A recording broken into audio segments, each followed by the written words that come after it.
ఇచ్చింది. భారతీయ జనతా పార్టీ రాష్ట్ర నాయకత్వం దగ్గర ఈ మధ్యన చీమునెత్తులు కరువైపోయినాయేమో అనిపించింది.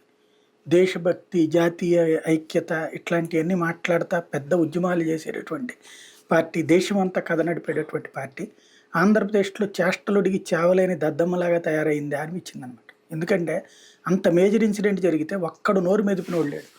అధికార ప్రతినిధుల నుంచి కార్యకర్తల నుంచి నాయకుల దాకా కనీసం ఏంది ఇది అని తెలుగుదేశం నాయకత్వాన్ని ప్రశ్నించినోడు లేడు, నిలదీసినోడు లేడు. ఇదేదో నార్మల్గా జరిగితే అనుకోవచ్చు. కనీసం ఆ ఏరియా నాయకులైనా మాట్లాడాలి కదా, అక్కడ ఉన్నట్టు తెలుగుదేశం కూడా మాట్లాడాలి కదా, జిల్లా అధ్యక్షుడు అన్న వాళ్ళు మాట్లాడలేదు.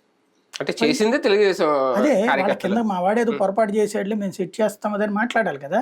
బుచ్చి చౌదరి అక్కడ మాట్లాడలేదు, యువతల పక్కన అనపత్తి నల్లమిల్లి మాట్లాడలేదు. పైగా వాళ్ళ కార్యకర్తలే చేశారు. అదే కాబట్టి అక్కడ జరుగుతున్నది ఏంటంటే భారతీయ జనతా పార్టీని ఆటలో అరటిపండు అనే కంటే కూడా కూరలో కరివేపాకులాగా ఏరేద్దాం అనుకుంటున్నారు. భారతీయ జనతా పార్టీతో పొత్తు తర్వాత ఇప్పుడు అర్జెంటుగా దాని అనేది లోకేష్కి ఏనాడు అద్భుతమైన ఏ కీలక నిర్ణయాలు తీసుకున్నాడు కాదు, ఆయనకి థ్రెట్ అనేటువంటి పేరుతో జెడ్ కేటగిరీ సెక్యూరిటీలు వీళ్ళు అడిగారని అధికారుల బదిలీలు ఇట్లాంటివన్నీ చేయించుకుంటున్నారు. రేపు మాపు డీజీపీని మార్పిస్తారంట, ఎల్లుండి చీఫ్ సెక్రటరీ మార్పిస్తారంట. వీళ్ళు అడిగేవన్నీ చేసి పెట్టాలి పైన, కింద మాత్రం గ్రౌండ్ లెవెల్లో అట్టగు పనిచేయనియరు.